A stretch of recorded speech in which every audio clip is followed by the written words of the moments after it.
অজুতে আমাদের যে সমস্ত ভুল ত্রুটিগুলো সচরাচর হয়ে থাকে সে বিষয়ে সামান্য কিছু কথা আর্জ করার এরাদা রাখি। ওমা তৌফিক ইল্লা বিল্লাহ। এই অজুর বিষয়ে আমাদের বেশ কিছু ত্রুটি, বেশ কিছু ভুল ভ্রান্তি হয়ে থাকে। অজুর যে ভুলগুলো হয়তো আপনিও করেন, আমরাও করছি প্রতিনিয়ত, কিন্তু জানি না। তো সেগুলো নিয়ে আমরা সংক্ষেপে আলোচনা করব। নবী সাল্লাল্লাহু আলাইহি ওয়াসাল্লাম বুখারী মুসলিমের হাদিসে আসছে, তিনি বলেছেন, লা তুকবালু সালাতুন বিগাইরি তাহুরিন, পবিত্রতা ছাড়া কোনো সালাত কবুল হবে না। কোন সালাত আল্লাহর কাছে অ্যাকসেপ্টেড, গ্রহণযোগ্য হবে না কি ছাড়া? তাহারাত ছাড়া, অজু ছাড়া। মুসলিম বর্ণিত হাদিসে আসছে, নবী সাল্লাল্লাহু আলাইহি ওয়াসাল্লাম বলেছেন, যে ব্যক্তি পরিপূর্ণভাবে অজু করবে, পরিপূর্ণভাবে অজু করবে, ভালোভাবে অজু করবে, এবং অজুর শেষে কালিমাতুশ শাহাদা যেটা আছে, আশহাদু আল্লা ইলাহা ইল্লাল্লাহু ওয়াহদাহু লা শারীকা লাহু ওয়া আশহাদু আন্না মুহাম্মাদান আবদুহু ওয়া রাসূলুহু, এই কালিমায়ে শাহাদা পাঠ করবে অজুর শেষে, এই ব্যক্তির জন্য আল্লাহ সুবহানাহু ওয়া তাআলা জান্নাতের সমস্ত দুয়ার খুলে দিবেন। প্রিয় ভাইরা, এখন আসি আমরা অজুতে কি ভুলগুলো আমাদের এমন হয় যেগুলো কারণে আমাদের অজুর পূর্ণতা নষ্ট হতে পারে। তার ভিতরে এক নম্বরের ভুল হলো, যেটি আমাদের হয়ে থাকে অজুর ক্ষেত্রে অনেকেরই, সেটা হলো বিসমিল্লাহ পাঠ না করা। অজুর শুরুতে কি পাঠ করতে হয়? বিসমিল্লাহ। আপনি যখন হাত ধুয়ে তো অজু শুরু করবেন, দুই হাতের কবজি দুই হাতে অজু শুরু করবেন না, প্রথম কাজ, তার আগে আপনি কি করবেন? বিসমিল্লাহ। বিসমিল্লাহ বলে হাত ধুয়ে তারপর অজু শুরু করবেন।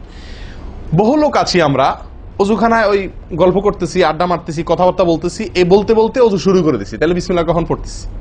বিসমিল্লাহটা অনেক সময় অমনোযোগিতার কারণে, অবহেলার কারণে, অন্যমনস্কতার কারণে বিসমিল্লাহটা অনেক সময় আমরা বলতে ভুলে যাই। অথচ এই বিসমিল্লাহ পাঠ করা অজু শুরুতে অনেক বিশেষজ্ঞ আলেমের মতে ফরজ। অনেকে বলেন বিসমিল্লাহ পাঠ না করলে অজুই হবে না, আপনি যদি ভুলে বাদ দেন অজু হলো না। যদিও সংখ্যাগরিষ্ঠ আমাদের মতে এটা না, তাদের মতে বিসমিল্লাহ পাঠ করা এটা অজুর সুন্নাহ। এটা হলো অজুর কি? সুন্নাহ। এটা আপনি যদি বিসমিল্লাহ বলে যদি অজু শুরু করেন, তাহলে অজুটার ভিতরে পূর্ণাঙ্গতা আসলো। দ্বিতীয় যে ভুলটি হয় ভাই, 100-99 জনের বলবো, তার চেয়ে বেশি হতে পারে, হাজারের ভিতরে 10 জন মানুষের হয় কিনা আমার সন্দেহ আছে এই কাজটা সঠিকভাবে করতে পারি না। সেটা হলো অজুর সময় মিসওয়াক করা। অজুর সময় কি করা ভাই? মিসওয়াক করা। এটি এত গুরুত্বপূর্ণ সুন্নাহ যে নবী সাল্লাল্লাহু আলাইহি ওয়াসাল্লাম বলেছেন, বুখারীর হাদিস, লাউলা আন আশুক্কা আলা উম্মতি লা আমারতুহুম বিসওয়াকি ইনদা কুল্লি ওযু। বুখারীর হাদিস।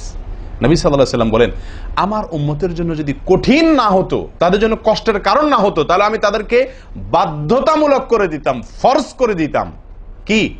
প্রত্যেক অজুর সময় মিসওয়াক করা। হাদিস থেকে, তার বক্তব্য থেকে বোঝা যায় যে অজুর সময় মিসওয়াকের গুরুত্ব তার কাছে কত বেশি ছিল। 3 নম্বর যে ভুলটা আমাদের হয়ে থাকে সেটা হলো কুলির মধ্যে। দেখেন, প্রত্যেকটা কাজেই কিন্তু আমি একটা একটা করে আপনার দেখাচ্ছি অজুর প্রত্যেকটা কাজে আমাদের ত্রুটিগুলো হয় কিভাবে। দেখেন, কুলির সময় ভুল হয়। কি ভুল হয়? কুলিটা যেভাবে করার কথা সেভাবে আমরা করি না। হাদিসে কুলির বিষয়ের নির্দেশ এসছে, সেটাকে বলা হয়েছে মদমাদা। মদমাদা আরবি শব্দ, এটার বাংলা অর্থ হয় কুলি করা বা কুলকুচি করা বা কুলকুচা করা। এই কুলি বা কুলকুচা এটা হলো মুখের ভিতরে আপনি হাতের কোষে করে পানি নিয়ে মুখে নাড়বেন, এরপরে ফেলবেন, আবার হাতে নিবেন, কিছু সময় নাড়বেন, 1 সেকেন্ড হোক 2 সেকেন্ড হোক, এরপরে ফেলবেন। এটা হলো কুলি বা কুলকুচা। আমরা বেশিরভাগ সময় এরকম করি আলহামদুলিল্লাহ। যখন ব্যস্ত থাকি, যখন হুলস্থুল থাকে, কোনো সময় কোনো কাজের তাড়া থাকে, তখন অনেক সময় আমরা কি করি? হয় কি না হয় না? মুখে নিলাম আর ঢাললাম, মুখে নিলাম আর ঢাললাম। আমি জানি না আপনাদের হয় কিনা এরকম। আমি দেখছি এরকম অনেক সময় হয়। আপনারা একমত কিনা? নিলাম মানে ব্যস্ততার কারণে, হয়তো জামাত শেষ হয়ে যাচ্ছে বা অন্য কোনো কারণ আছে, অথবা দেরিতে আসছি, তো তখন মুখের ভিতর নেওয়াও আর ফেলাও, এতে কলি হবে না। নাম্বার 4, নাকে পানি দেওয়া। দেখেন, একটা একটা করে দেখেন, প্রত্যেকটাতে ত্রুটি আছে। আল্লাহুল মুস্তাআন। নাকে পানি দেওয়া। নাকে পানি দেওয়ার যে নির্দেশ আসছে হাদিসে, এটাকে বলা হয় ইস্তেনশাক। ইস্তেনশাক শব্দের মূল অর্থ হলো পানি টানা, নাকে পানি টানা।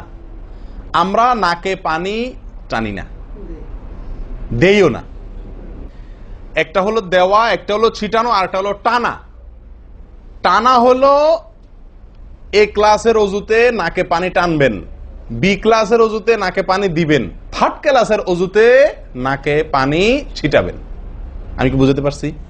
তো আমরা বেশিরভাগ লোক থার্ড ক্লাসের উজু, সারা জীবন থার্ড ক্লাসের উজু করি। আপনি থার্ড ক্লাসের উজু করে আপনি জান্নাতে যাবেন? ফার্স্ট ক্লাসে থাইকাও তো যাইতে কঠিন হয়ে যায়। আপনি থার্ড ক্লাসের উজু করে কিভাবে আপনি সালাতের খুলবেন, তালা খুলবেন, কিভাবে আপনি জান্নাতে যাবেন? অতএব ভাই, এই নাকে পানি দেওয়ার বিষয়ে সাবধান থাকতে হবে। দেখুন, নিয়ম হলো আপনি হাতের কোষে পানি নিয়ে নাকে ধরলেন, নাকে ধরে হালকা কি করবেন? টান দিবেন, হালকা টান দিবেন, হালকা টান। কারণ একটু জোরে টান হয়ে গেলে সেটা কি হয়ে যাবে? নাকের তালু তো উঠবে, আপনার কষ্টের কারণ হবে। শরীয়ত আপনাকে কষ্ট দিতে চায় না, শরীয়ত আপনাকে কষ্ট দিতে চায় না। আল্লাহ সুবহানাহু ওয়া তাআলা চান না আমরা কোনো কষ্টে নিপতিত হই। অতএব আমি এমন জোরে টান দেবো না যে নাকের তালু তোড়ে, কিন্তু হালকা একটু টান দেবো যাতে করে অন্তত সামান্য একটু ভেতরে পানিটা যায়। নাকে পানি দেওয়ার উদ্দেশ্য আর কুলি করার উদ্দেশ্য এক। নাকে পানি দেওয়ার উদ্দেশ্য হলো নাকের ভেতরের যে ময়লাগুলা, ধারে কাছে যে ময়লাগুলা আছে, এগুলো যেন পরিষ্কার হয়ে যায়। আল্লাহর দরবারে দাঁড়াবো পরিচ্ছন্ন হয়ে, পবিত্র হয়ে। হ্যাঁ, এই জন্য নাকে পানি দেওয়ার নির্দেশ আছে। এখন আপনি যদি নাকে পানি কোষ নিয়ে ধরে একটু হালকা টান দেন, তাহলে ভিতরে কিছুটা পানি যাবে কি যাবে না? এটা আপনাকে করতে হবে। নাম্বার 2, এটা যদি আপনি করতে কষ্ট হয়, টান দিলে, আপনি আস্তে টান দিলেও উপরে উঠে যায়, তো দরকার নেই। তাহলে আপনি কি করেন? নাকে পানি দেন। নাকে পানি কিভাবে দিবেন? নাকটাকে অন্তত পানির মধ্যে কি করে রাখেন? চুবাই রাখেন, 1 সেকেন্ড চুবাই রাখেন। কিছু দূর পানি যাবে কিনা আমি কি বুঝাতে পারছি? আমরা অনেকে বিশেষ করে আমি দেখছি ওযু করার সময় নাকে পানি ছিটান। কিভাবে পানি ছিটান? ওই যে কষে করে পানি নিয়ে, লক্ষ্য করছেন আপনারা? এভাবে নিয়ে এরকম মারে পানিটা, এরকম মারলে সেটা কি হলো? ছিটানো হলো। হাদিসে যে ইস্তেনশাকের কথা বলা হয়েছে সেটা হলো না। আপনি সারা জীবন ওযু করলেন, অথচ আপনার কখনো নাকে পানি দেওয়ার সুন্নাহটি আদায় হলো না। সারা জীবন, আজীবন আপনার ওযুটি হয়ে গেল সুন্নাহ ছাড়া। আরেকটি ভুল ভাই, নাকে পানি দেওয়া একটা আমল, নাক ঝাড়া আরেকটা আমল। নাকে পানি দেওয়া এটা একটা নির্দেশ, আর নাক ঝাড়া আরেকটা নির্দেশ। আমি কি বুঝাতে পারছি? কুলি করা একটা আমল, হাত ধোয়া একটা আমল, হাতের কবজি পর্যন্ত 2 হাতের বিসমিল্লাহ বলা, তারপর তো এটা আছেই। এরপরে মেসওয়াক করা একটা আমল, কুলি করা আরেকটা সুন্নাহ, কুলির পরে নাকে পানি দেওয়া বা নাক দিয়া পানি টানা আরেকটা আমল, এরপরে নাক ঝাড়া আরেকটা আমল। ভাই, এরপরে আসি আরেকটি গুরুত্বপূর্ণ আমল যেটি হয় না, বা আরেকটি ত্রুটি ওযুতে, সেটি হলো আঙ্গুল খেলাল না করা। ওযুতে কি না করা? আঙ্গুল খেলাল না করা। আঙ্গুল খেলাল হলো হাত এবং পায়ের আঙ্গুলের যে চিপাগুলো আছে, এই চিপাগুলোতে পানি পৌঁছানোর জন্য, পানি পৌঁছানোটা নিশ্চিত করার জন্য কি করতে হবে? এক হাতের আঙ্গুলকে অন্য হাতের আঙ্গুলের চিপায় ঢুকায়া এভাবে কি করতে হবে? একটু হালকা নাড়তে হবে, যাতে করে জায়গাটাতে, চিপাটাতে পানি গেছে এটা নিষ্কারণ। এই চিপাগুলোতে পানি নাও যেতে পারে শুকায় থাকার কারণে। তো আপনি যদি একটু না দেন পানির ভিজা আঙ্গুল দিয়া, তাহলে ইনশাআল্লাহ ওখানে পানি পৌঁছানোটা মোটামুটি নিশ্চিত হয়ে যাবে। ঠিক না ঠিক? পায়ের আঙ্গুল কিভাবে করবেন? পায়ের আঙ্গুল তো আর এক আঙ্গুল অন্য পায়ের আঙ্গুল ঢুকাতে পারবেন না। সেটা করবেন হলো, অন্য হাদিসে আসছে, এই যে কোন আঙ্গুল আছে না, কোন আঙ্গুল দিয়া সব চিপাগুলোতে কি করবেন? ঘষা দিবেন। কোন আঙ্গুল দিয়া আপনার সব পায়ের আঙ্গুল চিপাগুলোতে ঘষা দিবেন। ভাই, আমরা কজনে করি এই খেলার আমলটা বলেন তো? পায়ের আঙ্গুল, কোন আঙ্গুল দিয়া পায়ের আঙ্গুলের চিপা খেলাল করা, হাতের আঙ্গুল খেলাল করা, কজনে করি আমরা বলেন? তাহলে এই ভুলগুলো আমাদের অহরহ হচ্ছে না ভাই? আমরা কি জান্নাতে যেতে চাই না? আমাদের সালাতটা সুন্দর হোক আমরা চাই না ভাই? আমাদের এই সালাত খুব পাওয়ারফুল হোক, শক্তিশালী সালাত হোক। এই সালাতের মাধ্যমে আমি অন্যায় থেকে বেঁচে থাকবো, এই সালাতের মাধ্যমে আমি জান্নাতে যাব, এই সালাত আমাকে খাঁটি মুসলিম বানাবে, এই সালাত আমাকে আল্লাহর কাছে প্রিয় বানাবে, এই সালাত কিয়ামতের দিন নূর হবে। আমরা চাই না ভাই? এগুলো যদি চাই তাহলে আমাকে ওযু সুন্দর করতে হবে, আর ওযু সুন্দর করতে গিয়ে এই ভুলগুলোর ব্যাপারে সাবধান হতে হবে। তাহলে আঙ্গুল খেলাল করা, পায়ের আঙ্গুল, হাতের আঙ্গুল আমরা করি না বললেই চলে ভাই। তো আজকে থেকে ইনশাআল্লাহ করব। তো ভাইয়ারা, ওযুর ক্ষেত্রে আরেকটি ভুল, এই যতগুলো ভুল বললাম এর ভিতরে বড় 2টি ভুল বলে ওযুর ভুলকে আমরা শেষের দিকে চলে আসছি। একটি বড় ভুল হলো শুকনা থেকে যাওয়া। কোনো জায়গা যদি আপনার অবহেলার কারণে শুকনা থেকে যায়, ওযুর অঙ্গগুলো যেগুলো ধুইতে হবে, তার কোনো অঙ্গ যদি শুকনা থেকে যায়, ওযু হবে? ওযু হবে না। এক ব্যক্তি ওযু করে আসছে, নবী সাল্লাল্লাহু আলাইহি ওয়াসাল্লাম দেখেছেন তার ওযুর কোনো জায়গা শুকনা আছে, তিনি বললেন যাও আবার ওযু করো, তোমার ওযু হয় নাই। তিনি তাকে পুনরায় ওযু করাইছেন। কেন? তার ওযু সঠিকভাবে হয় না, শুকনা রয়ে গেছে। অনেক সময় দেখা যায় আমাদের অনেক ভাই ওযু করেন, ওযু করলে বেশ কিছু জায়গা, বিশেষ করে যে কোনই জায়গাটা, এই জায়গাটা দেখা যায় শুকনা থাকে। এই যে কানের লতির এই যে জায়গাটা, এখানে দেখা যায় একটু কি থাকে?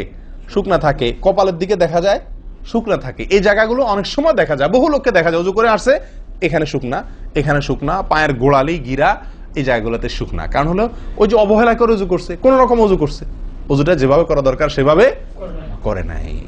ভাই এই জিনিসটা আপনার লক্ষ্য করা দরকার কি দরকার না? অজুই হবে না। এই যে ভুলগুলো বললাম এগুলা হলে আপনার অজু হয়ে যাবে, কাগজে কলমে অজু হয়ে যাবে। কিন্তু এখনকার যে ভুলটা বললাম, যদি শুকনা না থাইকা যা আল্লাহ মাফ করেন, তাহলে কাগজে কলমে অজু হবে না, কাগজে কলমেও কি হবে না? অজু হবে না। এত জঘন্য। সাবধান থাকার দরকার কি দরকার না?